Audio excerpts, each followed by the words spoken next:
Desde la antigüedad, el ser humano se ha preocupado por explicar los fenómenos y comportamientos que se suscita a su alrededor, tratando así de entender por qué estos actúan de una manera u otra. Con la evolución del pensamiento de los seres humanos, han evolucionado también las ciencias y sus diversas disciplinas. De ahí el hecho que diferentes ciencias tengan interés de tratar ciertos fenómenos sociales de los individuos en la organización. El interés de este estudio son los recursos humanos y, más allá de esto, saber por qué la administración ha decidido estudiarlos y, por otro lado, saber por qué la psicología ha decidido voltear la mirada hacia las organizaciones. Es así como en la historia del arte se encuentran las siguientes aproximaciones. Descartes, quien en su discurso sobre el método que ha de seguir la razón para buscar la verdad en las ciencias, se destacó como una gran aproximación del ser humano hacia lo que hoy se entiende como ciencia. Por su parte, Aristóteles, con su libro Política, empieza a darle luces y orden a los conceptos de sociedad y adquisición, los cuales se dan como un hecho natural, en donde el Estado se forma mediante la asociación de pueblos. Rousseau, en su libro El contrato social, hace énfasis en que la sociedad más antigua y natural de todas es la familia. Por su parte, Engels, analizar estos fenómenos los lleva a escribir un libro titulado El origen de la familia, la propiedad privada y el Estado. Y con este explica la evolución que estos conceptos han tenido en el desarrollo del ser humano y cómo éste ha llegado a agremiarse en asociaciones. Es interesante analizar cómo a través de la historia de la humanidad se han desarrollado diferentes actividades y tareas donde se evidencia la participación de grupos de personas, los cuales requirieron organizarse para llevar a cabo un oficio y así satisfacer las necesidades de la comunidad. Sin embargo, se considera que el concepto de talento humano surge en la segunda mitad del siglo XIX, cuando se origina la Revolución Industrial, la cual, mediante la sustitución del capital humano por máquinas, generó una organización basada en la división del trabajo y la identificación de unos factores de producción como son la mano de obra y el nacimiento de la clase obrera. A raíz de estos cambios, se originaron conflictos en la relación patrono-trabajador. El clima laboral afectaba las condiciones de salud física, mental, y los factores de trabajo repercutían en la productividad. Por tal motivo, las primeras oficinas de talento humano se denominaron Secretarías de Bienestar, ya que se empezaron a generar actividades que llevaron a compensar estos factores que se presentaron en la época, según Barley y Kunda. Posteriormente, se desarrolla la administración científica o el taylorismo, que en la actualidad son utilizados algunos de sus planteamientos, la cual inicia cambios significativos, pues se introduce la estandarización del trabajo y los procesos de control orientados a realizar estudios de tiempos y movimientos. Se visualiza la importancia de procesos de selección con métodos estructurados, actividades de entrenamiento en las tareas que se debían desarrollar, definición de salarios y aplicación de la psicología en factores asociados a la fatiga y monotonía en el trabajo, dando con esto origen a la administración de personal.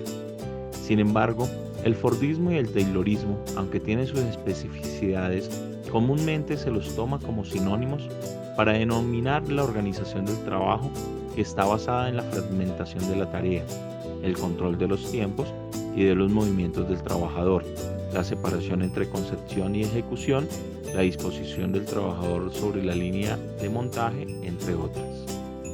Si bien es cierto que las propuestas de Taylor y Ford se combinaron muy bien en la práctica fabril de principios del siglo XX, es preciso establecer algunas precisiones.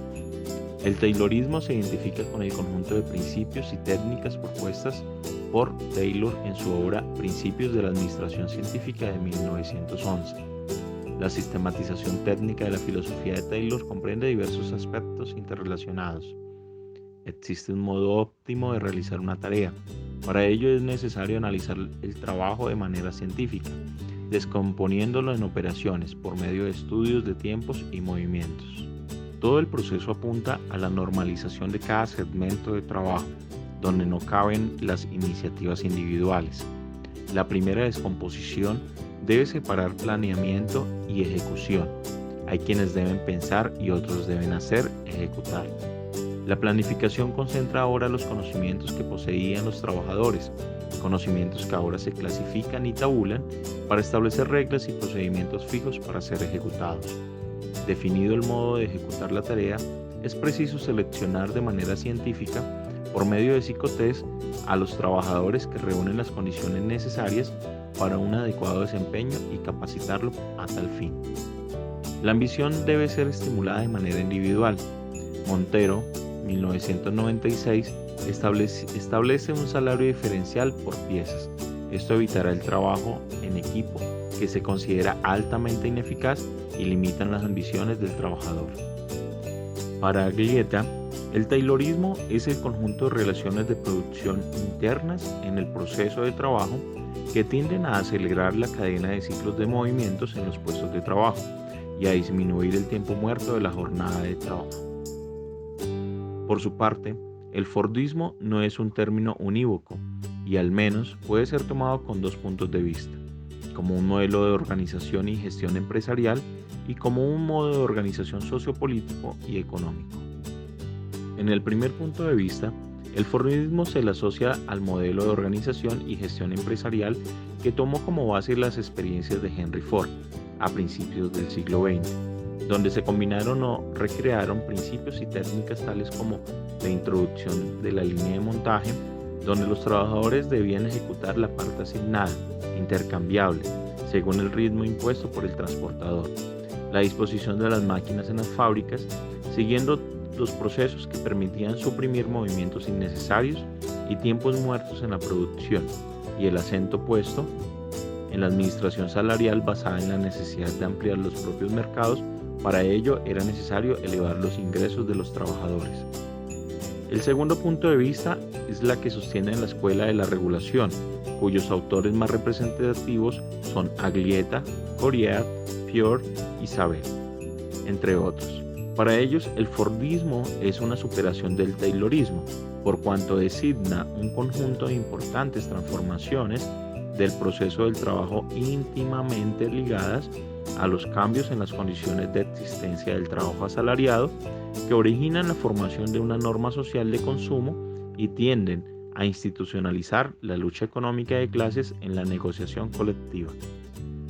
Las críticas a los principios del Fordismo y del Taylorismo comienzan ya con la psicología industrial por los años de 1920.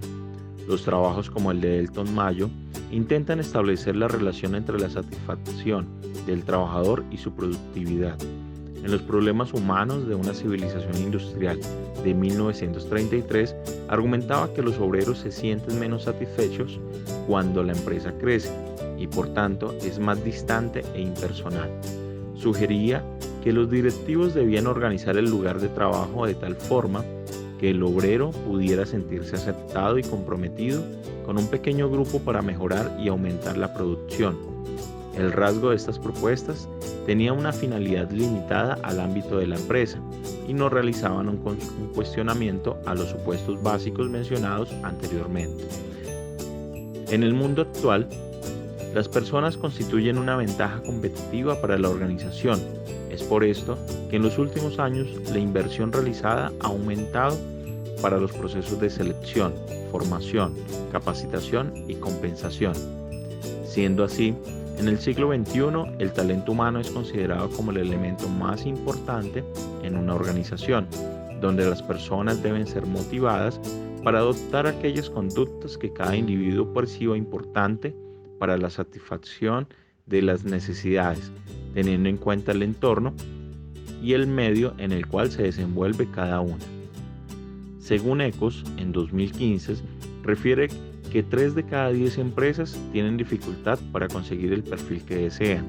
Por ello, las estrategias están siendo enfocadas para la gestión del talento humano, donde deben favorecer un entorno motivador, tener en cuenta la diversidad, adaptarse a las nuevas formas de trabajo, entre otras.